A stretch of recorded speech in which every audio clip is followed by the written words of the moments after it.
Hi all, this is Once and Future Gamer, and welcome to another Pokemon Challenge. Last time was an interesting run through Generation 3, as we sought to see if I could beat Pokemon Emerald using just a single Tailo, which didn't play out how I thought it would in places. Today though, I head for Gen 5 and we see if I can beat Pokemon Black with just a single Rufflet. I've wanted to use Rufflet in a challenge for a while. We've got decent stats, a 350 base stat total, with decent attack and HP, plus acceptable speed and defences. Special attack is low, but I'm sure we'll not be using that. For the third week in a row, we're normal and flying type, so weak to rock, electric and ice. We're immune to ghost and ground, and we resist bug and grass. Our learn set isn't bad. We get some decent moves, though mostly normal and flying types. Wing attack early is very good. Slash, Aerial Ace and Hone Claws are nice. I can't see me using Brave Bird or Thrash, but you never know I guess. Perhaps the former more than the latter. I don't know if this is the gen where Skydrop is broken, so I might leave that be. Via TM, we get some decent coverage with Rock, Bug and Ghost moves in Rock Tomb, Slash Slide, U-Turn and Shadow Claw. Work Up is nice as an option, especially for the second gym. I don't know how many of these I'll end up using, but it is nice options for sure. Predictions. The normal gym is always horrible in Black and White 1, I know that much. The electric gym might be pretty rough as well, ditto the ice gym possibly. Of the Elite Four, Chantal is always rough, but the others might not be too bad. I can see N and Getsis being rough as per usual. The rules. In combat, I can only use Rufflet. Other Pokemon will be needed for HMs but unable to fight. Only held items and Pokeballs in battle, but healing is permitted outside of combat. No glitches or exploits. If you do enjoy what you see, like, subscribe and ring that bell. I was actually thinking that it was ages since I did a challenge in base black and white, but the last one actually was New Year's Eve with Ordino. How about that, huh? I used the Universal Pokemon Randomizer to replace Snivy with Rufflet, so that I can do the whole run with it. Two of the Unova starters are weak to flying type in their final forms, but at least the Tepig line does have other attacking options. Anyway, before we can nickname the bird, we have to fight both Bianca and Sharon in quick order, as the first of approximately 6,329 rival fights in this game. Bianca has Oshawott in this run, so in theory, she will be the harder opponent. This fight goes pretty well, as we crit our peck on it to wreck most of its health, though it does land a tackle in exchange, before we finish it off at the second attempt with another peck. The fight with Cheron is up next, as we apparently ignore all common sense and make the unpardonable sin in Bianca's eyes of having a Pokemon battle indoors, even though pretty much every major fight in a Pokemon game takes place in a building, bar maybe a few notable exceptions. It's only really scrub trainers on the road who fight outside, maybe the occasional rival. Tepig is sturdier than Oshawott, and it takes 3 hits to drop this one, though it does more damage to us with the tackles, enough that I am actually worried about the fight going on longer than it might need to. I don't have to worry too much though as we win. First chance we get, I go to Professor Juniper, and we get the chance finally to nickname the Rufflet. I look at the feathered headdress and decide that I'm going to go with Native, seems about right. That was what stuck out at me. Native has the quirky nature, so neutral stat gains, which I'm happy enough with, plus the sheer force ability, which is pretty nice. I wish we could get a life orb easily in this game. Other option was Keen Eye, which might not have been as useful, but it's definitely better than the hidden ability of Hustle. We've been getting a lot of neutral natures of late. We are in the slow levelling rate group, so it's going to take longer to level up, in addition to Gen 5 experience mechanics, so it is a good thing we are a little stronger than normal. It is time to go and take on the local Patrat and Lillipup population for those precious attack EVs now. I want to hit hard, and it is pretty easy to get them early on in this game. It's not too long before we have to do an end fight and carry on the general theme of battling the rivals in this game. Now, because of the training we did, this fight is pretty straightforward, and that's how I like it. He brings out a purloin, and we immediately one-hit it with a wing attack. Harder fights are to come for sure, but now we're pretty good as we move on. We have another fight with Bianca in pretty short order, and I'm not expecting this one to be overly tricky either. And you know what? I'm right. Really, I am. She begins with Lillipup, and we've knocked out a ton of these by now, so it's a simple matter to beat it down with wing attack, which is just a good move at this point of the game. Oshawott is next, and that also gets trashed with a single wing attack to give us a key win and move on into Striaton City. Guess what? Another rival fight is next. This one versus Cheron, and we need to do it before we can tackle the gym. Guess I best go beat him like a drum then. I'm not exactly sure where we are compared to Tepig because we one-hit crit his fiery pig with wing attack, which is good. Purloin is next, and we also strike that down with our wings, giving us a victory. And with that, we can make our way to the gym. Gym number 1 then, and the opponent here depends on who you pick as a starter. And because the game thinks that we picked Snivy, we're likely going to fight Chili, the fire-type trainer. Not that it matters because they're all pretty straightforward in theory. It will be the hardest opponent so far, to be fair though. They all begin with a Lillipup, which by this point we've had plenty of practice of knocking them out. I just want to be sure though, and I go for a pair of Hone Claws attacks, and I think there's a massive chance I keep this move throughout the game.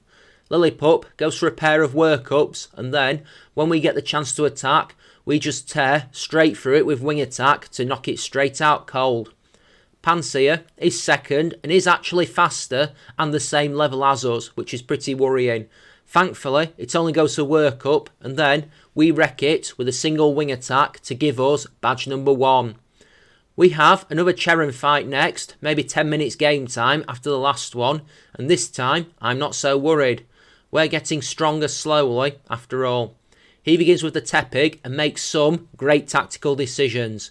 We go for Hone Claws and he goes for Tail Whip. Yes, that's fine.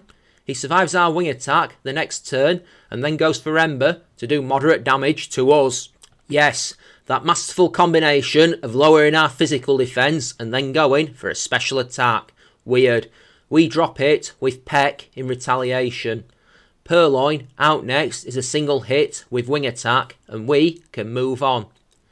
Next major fight is the N1 in Nakreen City, and I've gotten my hands on Rock Smash to give us some coverage ahead of the fights ahead. We might get use out of it in the normal gym, but we've got to beat N first. He begins with P-Dove, and I start with a Hone Claws move, which is fine before he goes for Growl to reset our attack.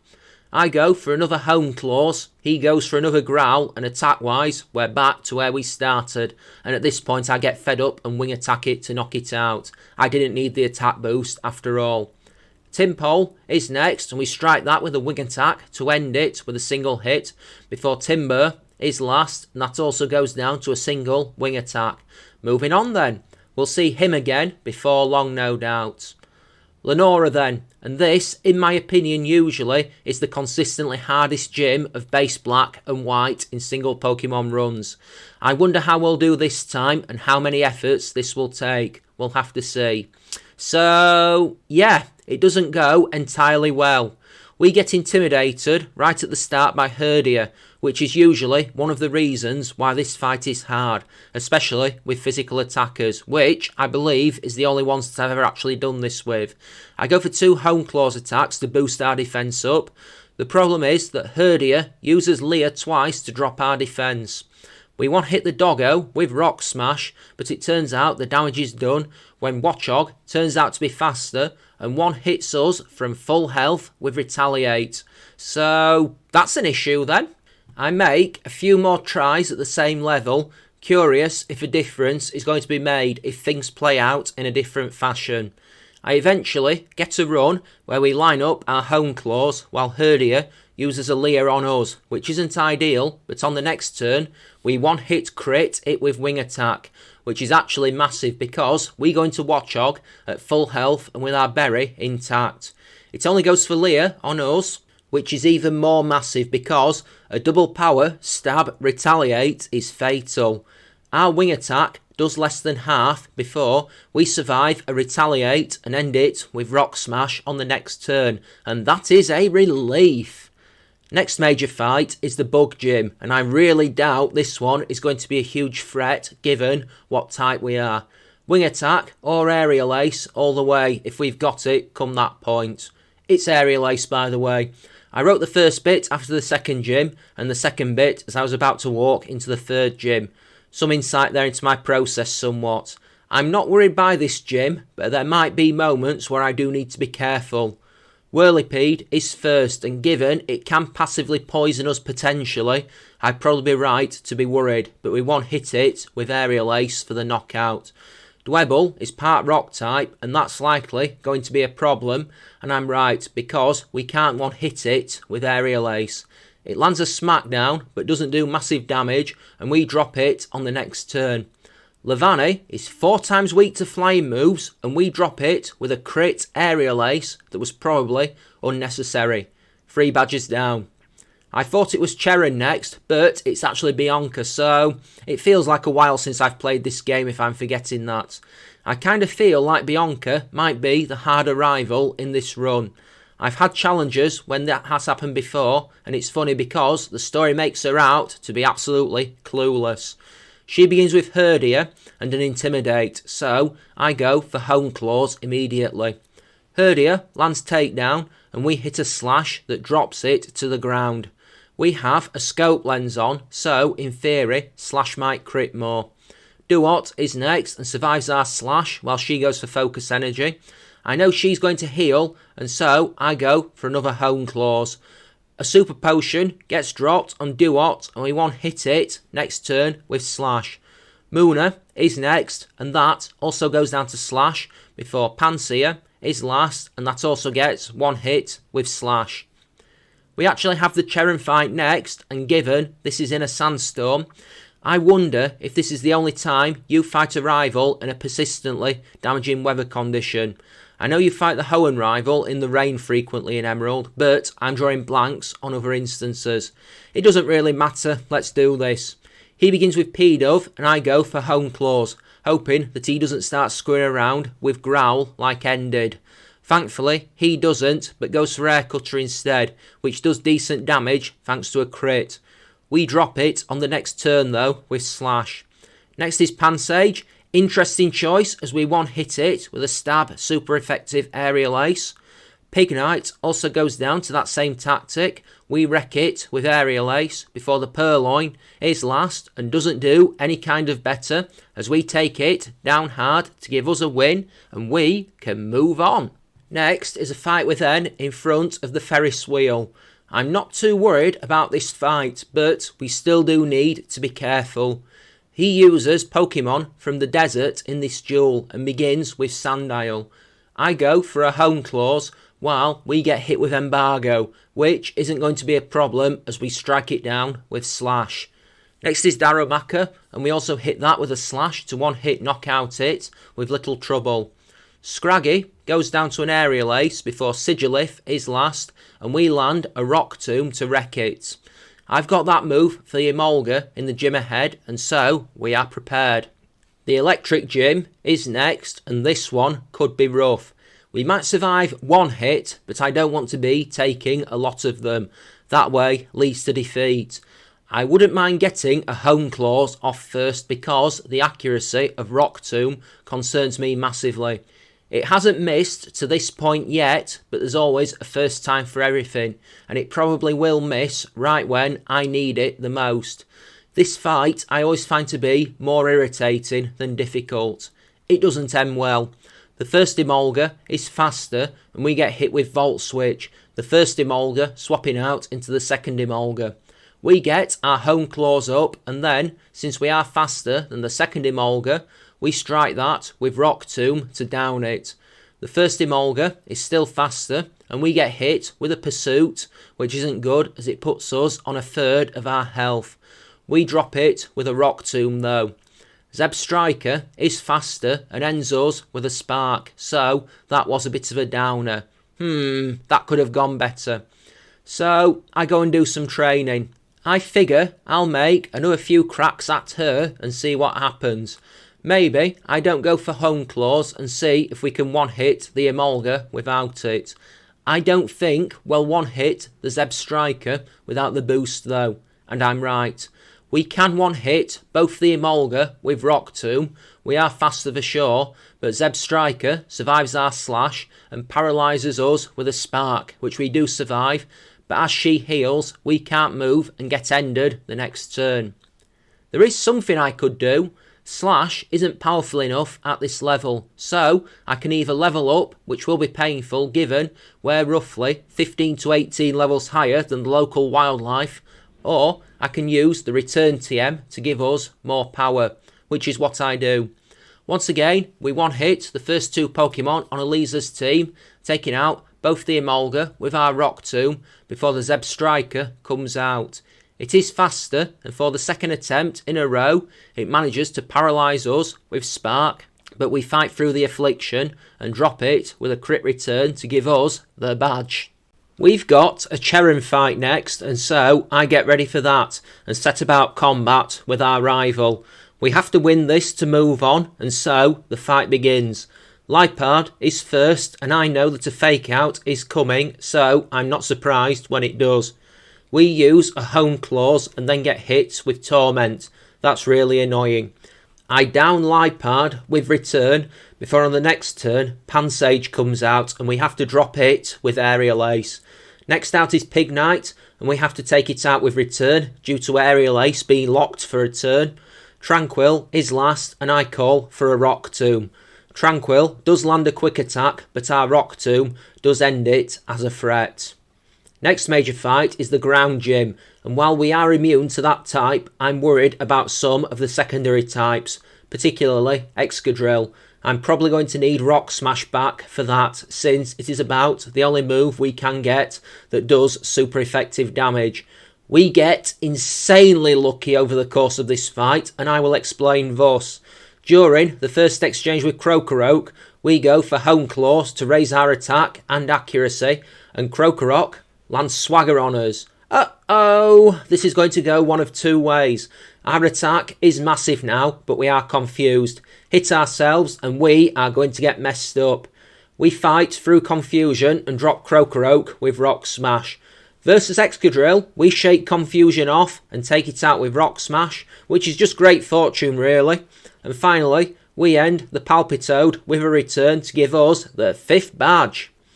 Bianca is next, and I am ready for her. We're always going to have at least one setup turn versus her because her Herdia / Stoutland always has Intimidate as an ability. We both begin the fight with setting up buffs, us going for 2 instances of Home Claws while Herdia goes for 2 workups before we bounce it off the ground with return for a knockout. Next is Duot, and that doesn't do better. We hit it with return and it kind of ceases being an issue. Pansear is next, and again, return is enough to take it out before Mashana is last.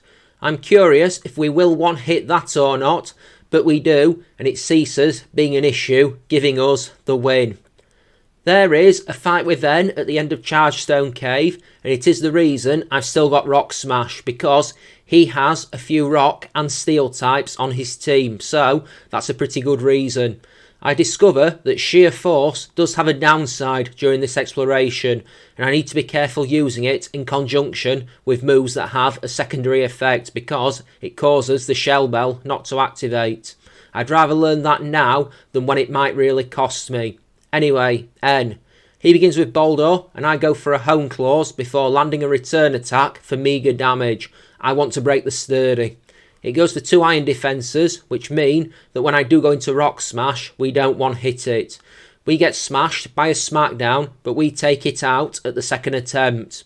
Joltik is a one-hit with return before Clink is next, and I drop that with Rock Smash. Last is Ferroseed, and Rock Smash takes it out, though we take some damage from the Iron Barbs. Easy enough, moving on. As I go through Celestial Tower, let's talk about what's ongoing with the channel. So, in the week just gone, we've had our usual adventures as we went through episode 3 of the Hogwarts Legacy playthrough, which is definitely an interesting game so far and highly enjoyable. There were episodes 27 and 28 of the playthrough of Legend of Zelda Skyward Sword. I'm not sure how much of that game I've actually got left to do. Well, I've got a few episodes in the bank, so a few more than what's currently up. There was also episodes 8 and 9 of the Pokemon Gold Unova playthrough. Still enjoyable so far, even with what happened at the end of episode 9. I'm going to get a bit of retribution in the next episode. There was also episode 3 of the playthrough of Resident Evil 2 Remake. I just realised Resident Evil 4 Remake is out within a week or so, and that is something I will be playing on the channel, so RE2 Remake may go on hiatus during that period. Or I might finish it first, we will see. Either way, if you want your fill of Leon Kennedy, it works, I guess. Last week's Pokemon Challenge was Pokemon Emerald with a single Tailo, something I was proud of. And next week, we are staying in the DS era of Pokemon for a challenge in Pokemon Platinum, as we see if I can beat it using just a single Murkrow. That one is sure to be interesting, so join me for it and we'll see how it goes for the final challenge of Bird Pokemon Month. For April, at the time of writing, I genuinely still have no idea what the theme of that month will be. I need to really sit down and think about it. I'm thinking of doing a few second chance months throughout the year where I look at previous themes and use Pokemon that I didn't get the chance to in previous themed months. So we've done Starter Pokemon Month, Rock Pokemon Month and now Bird Pokemon Month. That could be either every 4 months or every 3 months, so I'm undecided yet. I mean, some are more likely than others. There are plenty of bird Pokemon, for instance, but I think I was towing for rock types, so we'll see. And obviously, starter Pokemon is a limited pool. We will have to see. As always, if you have any ideas for not just future challenges, but future themes for the months ahead, head to the comment section down below or to the links in the description for my Twitter and my Discord. I'm always happy to hear what's going through your minds. While you're in the links, if you're wanting to support the channel in other ways, there's a link to my Patreon there, but don't feel obliged. The fact you're here and watching is enough indeed. As always, don't forget to like, comment and subscribe to help the channel grow. If you want to help the channel grow in further ways, tell a friend. Spread the word. Next up is the Flying Gym, and I've put Rock Tomb back on native because I figure it may come in useful. As soon as I can, it's going to get upgraded to Rock Slide, but I can't do that until after this gym. Oh, and the next rival fight. She begins with Swoobat, and I go for Hone Claws, while she goes for Amnesia. Now, I could Rock Tomb her, but I figure Return might just do more damage, and it's probably going to have the same result without it possibly missing. So, I drop it with Return for a knockout. Next up is Unpheasant, and we wreck that with Return. So far, so good. Swanner isn't a problem, and that also goes down to Return, giving us a win, and Skylar gives us her badge, the 6th one. Next is Cheron, and once he's been beaten, we can get the Surf HM from Alder and head back to the Mistletoe Cave to get Rock Slide. I think this might be the last fight versus Cheron until the one before Victory Road. I could be wrong though. He begins with Unpheasant, and I go for Hone Claws, while it goes for Taunt. I know exactly what's going to happen as I go for Return, and it blocks the move with Detect. We take it out on the next turn with a second Return. Next is Pignite, and we Aerial Ace it out of existence before Lipard goes next and uses Fake Out on us. We don't take major damage and heal it all back up over the fight as we take Lipard out with Return. Simisage is last, and we strike it with Aerial Ace to end this as a contest. After much travelling, including going back to get the Rock Slide TM, I end up in Isserus City, ready to go and fight for the 7th badge versus Bryson. We've been slowly building up levels for the fights ahead, as defensively, we're still perhaps not that tough. But boy oh boy can we hit! I go for a Hone Claws versus Vanillite, while we get tagged with Frost Breath that does less than half even with the permacrit in. We drop it with Return. Next is Beartic, and I go for Rock Slide. I need to be careful with that move going forward because the flinch chance is removed in favour of more damage, which, given how often that is actually my strategy in this game, that could be rough. Last is Cryogonal, and we end it with Return. There's much story stuff now, as I have to fight through a lot of Team Plasma, but the next major story battle is the final fight with Bianca in front of the bridge. I still have some trauma from this fight when I did Pokemon Black with a single Swinub. There are just some fights in these challenges that stick in the memory. Stoutland is first and intimidates us. I go for 2 uses of Hone Claws to boost our attack back up, all while she has her Stoutland use a pair of work-up attacks, meaning that if we get hit, then we are probably going to get hurt. We drop it with Return. Simisear is next, and we take that out with Return. Samurott is third and manages to land an Aqua Jet on us for fairly decent damage, but we take it out with Return. Mashana is last, and since I'm on the return roll, I end it with that move, and we take the win. Dragon Gym is next, and I don't think we should have too many issues here. If we can power up, we're probably going to hit very hard come his biggest threats, like Haxorus. I hate navigating this gym in both this game and the sequel games too. It's not hard, just irritating. Anyway, he begins with Fracture and we go for Hone Claws, while it kinda mirrors us and goes for a Dragon Dance. I don't give it the chance to go faster and possibly outspeed us, and we drop it with Return. Druddigon is next, and I smash into it with a Rock Slide, which it unfortunately survives and hits us with Night Slash. I know he is going to heal next turn, so I go for another Hone Claws, and then, just as the Hyper Potion has finished doing its job, we drop it with a second Rock Slide. Haxorus is last, one of my favourites of all time, and we drop it with a single Return for the final badge. There's the final Cheran fight not too long after, and I'm not too concerned. Once that's out the way, we're on the way to the Pokemon League. At least, barring the final end fight, we are done with the rivals now, which is a massive relief given we've had approximately 3 million of them so far. He begins with Unpheasant, and as we hone our claws, he goes to charge up a Razor Wind. I don't give him the chance to unleash it as we drop it with Return for a first knockout. Next is Embo, and we take it out with Aerial Ace before Lipard is third and it taunts us. No doubt it's saying rude things about our big Scarlet Feather, and we duly get retribution by taking it out with Return. Last is Simisage, and we strike it out with an Aerial Ace to give us the victory. Having fought through Victory Road, I stand in front of the Pokemon League, and here are our stats at level 62. Our attack stat is pretty good, our speed isn't bad, and our defences, well, they could be better. I've put Shadow Claw on ahead of Return, given that we've got a Ghost-type opponent ahead, but I'll probably put it back at some point. I will need Rock Smash for Grimsley, particularly his Bisharp. Take your guesses on if we can do it at this level or not, folks, right now. I can fight them in any order, so I figure that maybe I'll go for Marshall first.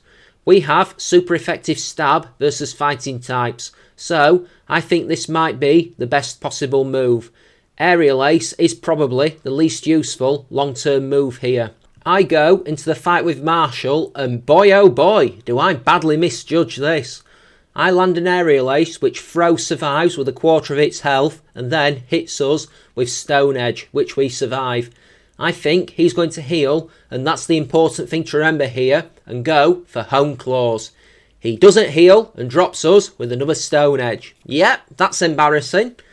I know which way to do it now. Let's try that again. I can't possibly do it that badly again. This time, I go for the Hone Claws on the first turn, and we get tagged with a Stone Edge for slightly over half our health. I drop it on the next turn with an Aerial Ace, and we get some of our health back. Next is Sork, and it survives our Aerial Ace thanks to the Sturdy ability, which is a hugely irritating thing in this gen. It hits us with a Stone Edge attack of its own and leaves us on 4 HP before he heals it. I combo it with Rock Smash and Aerial Ace to take it out, knowing that I don't want him to repeatedly heal it since we can't one-hit the thing. Conkeldurr is next, and we take that out with Aerial Ace before Mienshao is last. Part of my worry is that it will outspeed us, but it doesn't, and we take it out with Aerial Ace. I figure I'll go for Caitlyn next because she might be the next easiest. Thanks to Shadow Claw, we might have some joy with this. I'll need it for Chantal as well, who I'll try after. Grimsley I'll probably do last. Let's see how this goes. Versus Reuniclus, I go for a Hone Claws and get insanely lucky when it misses Thunder. We might have survived anyway, but better not to have needed to. We drop it with Shadow Claw. Next is Sigilith, who we also take out with Shadow Claw before Gothitelle is next. It survives our Shadow Claw and hits Thunderbolt, but she heals on the next turn, and I take the chance to hone our claws once again. And we wreck it on the next round to send us into the fight with Mashana, and we drop that with our Shadow Claw. 2 down. Next is the fight with Chantal, and we'll have to see how this goes.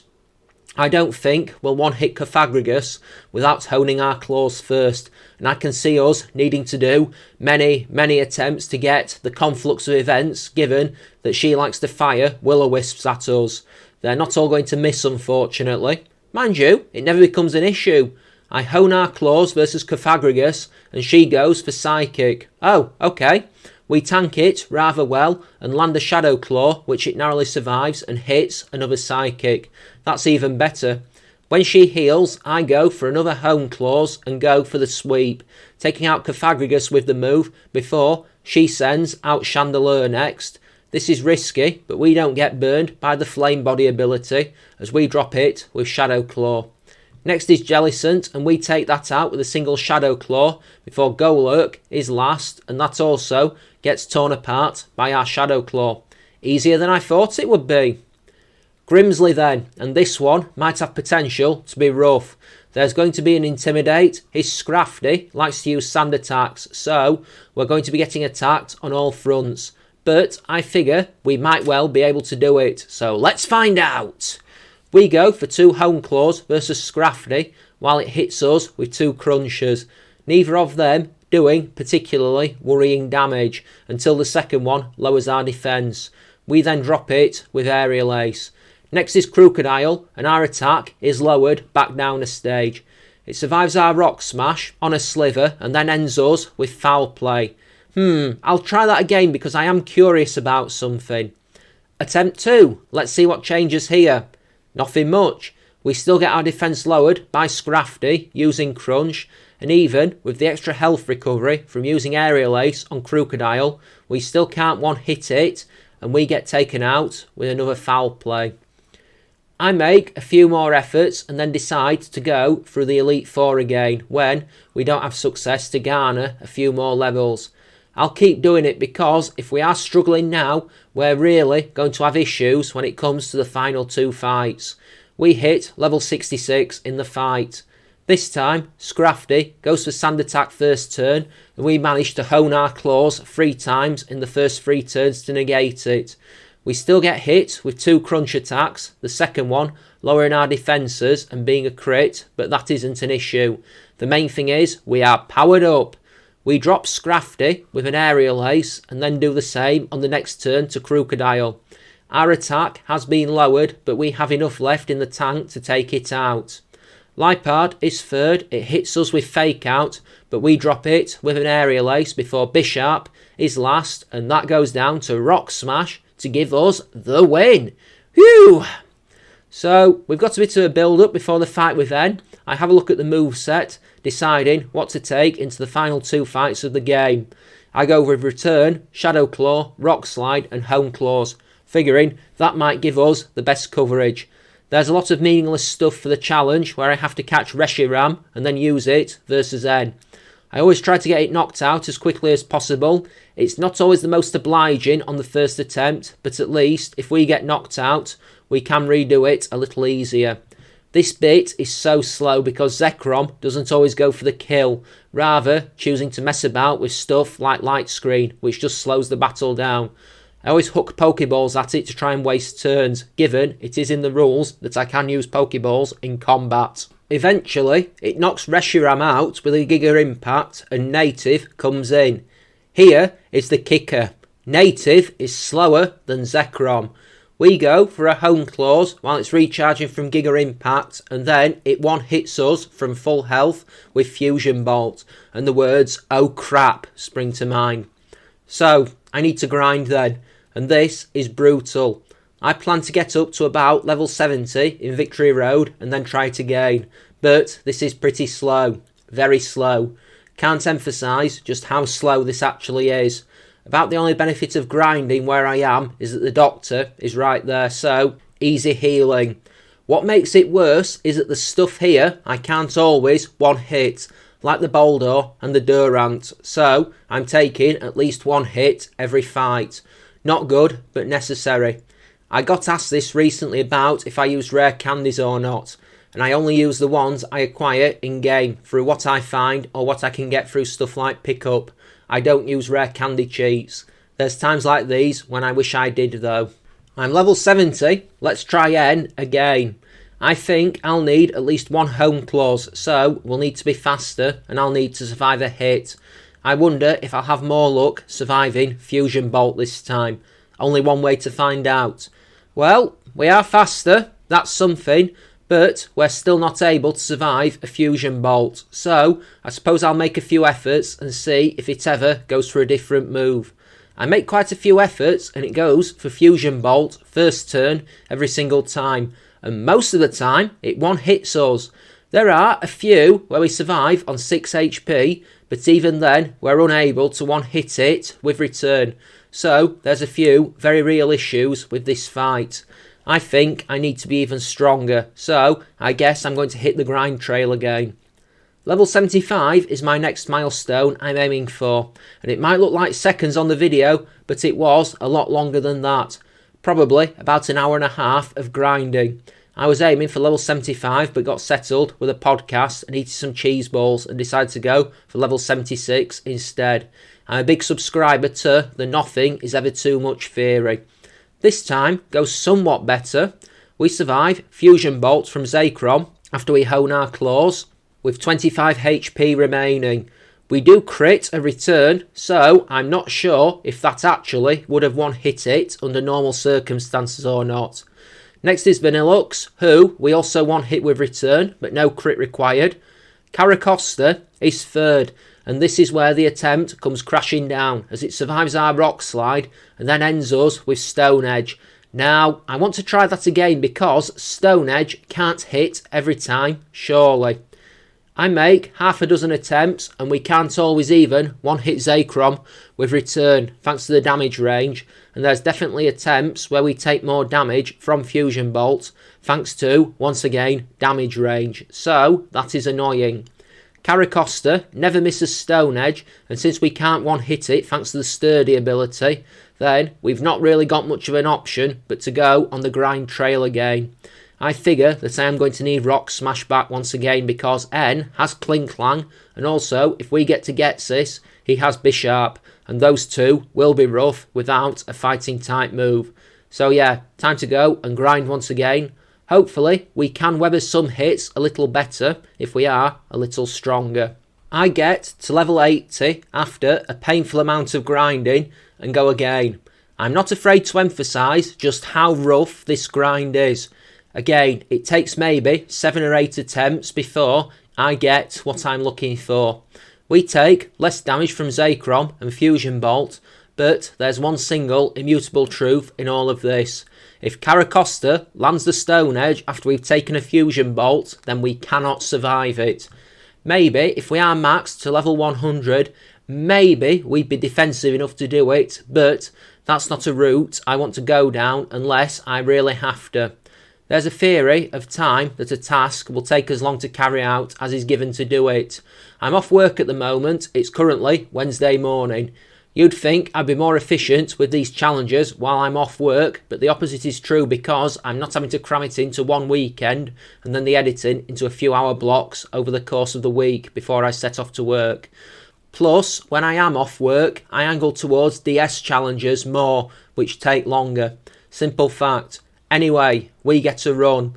A home clause is utilised versus Zekrom, and we survive the fusion bolt before dropping it with return. Next is Vanillux, and again we drop it with return, meaning that we get some health back. If I use either Rock Slide or Rock Smash on Caracosta, we won't one-hit knockout it and we don't get health recovery, so I use return. It then misses Stone Edge, an 80% accuracy move that landed way too many times consecutively until this attempt, and we take it out with another return. Archeops is next, and I land a Rock Slide on it for the knockout. Next is Klinklang, and I suppose there is a chance that it's Zoroark, but either way, I hit that with a Rock Smash, and that drops it hard before the final opponent is the Zoroark, and return ends it for a victory at long last. One fight left. Thank Arceus for that, because that was painful in the extreme. At least we should be in a good position for Getsis now. Everything crossed, I guess. He shouldn't have anything faster than us, so I suppose if we can one-hit his Pokemon, then we'll probably be golden. As per usual, Cofagrigus is probably going to be a massive issue at the start, since it likes to toxic poison opponents. It's not even a prediction I'm uncomfortable making, as this actually happens on the very first turn.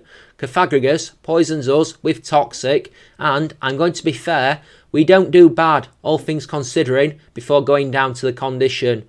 We do 2 Home Claws, since it likes to protect after landing toxic, and end it with Rock Slide on the 3rd turn. I already know how I'm going to win this battle on the next attempt.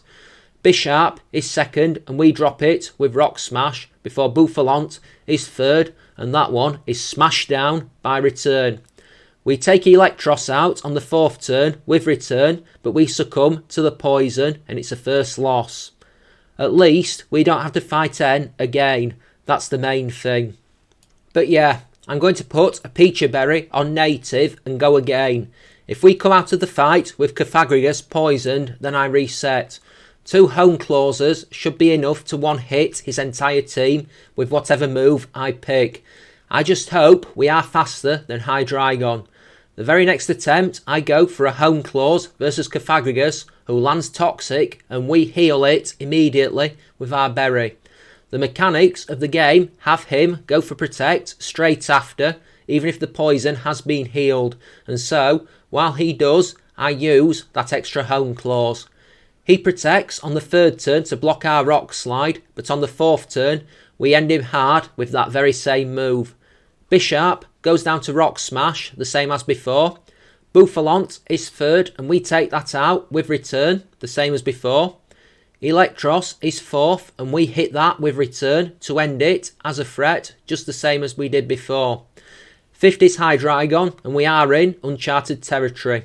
We hit a return, and it crits to give us the knockout, which is fortunate because I do not know how this goes otherwise. Before, Seismitoad is last, and we drop that with return to give us victory over Getsis. And just like that, we've won the run. There's no Hall of Fame, at least this time, so we don't have any option other than to claim this as a win and move on. I'm happy to draw a line under it, I'll say that much. Phew! That got impressively difficult at the end with the fights with Grimsley and N. I wasn't too surprised by the latter, but definitely by the former. I'd never describe Grimsley as a top tier enemy in this game. They're certainly harder members of the Elite Four in my opinion. Oh well, I hope you enjoyed anyway. Thanks so much for watching. If you did enjoy, please leave a like, subscribe away to help the channel analytics. The channelytics, if you will. Also, comments are great for the algorithm, and I get a kick out of them. Join me again next time for another Pokemon challenge, as we see if I can beat Pokemon Platinum with just a single Murkrow. I was toying with doing it in Heart Gold, but nope. That said, I decided that April is going to be Rodent Month, so I have got a HGSS challenge lined up for then. I made this choice between my mid-episode musing and where we are now, which was like 2 days in real time. Anyway, that month will kick off on April Fool's Day with Pokemon Silver with a single Sandshrew. As always, if you have any ideas for challenges, head to the comments section or follow the links in the description to my Twitter or my Discord. Also, if you want to support the channel, there's a link to my Patreon there. But if you can't or won't do that, the next best thing is to tell a friend. Word of mouth is a powerful thing. I'm currently enjoying a relaxing holiday from work, been getting a lot of gaming in, which is nice. Next extended period of time I get off from work is going to be the end of May. I'm going to be looking to go away for the week with my girlfriend then, so there won't be a challenge that week. It'll be like the first time in nearly 2 years that I haven't done one of these challenges in a week, so that'll be an adjustment. Oh well, it'll be good when it comes round, chance to recharge the batteries. I'm going to slide off here, so, as always, this has been Once and Future Gamer. This has been Pokemon Black with a single Rufflet. Thanks again for watching, folks. Take care, and I will see you next time. Bye-bye now. So long.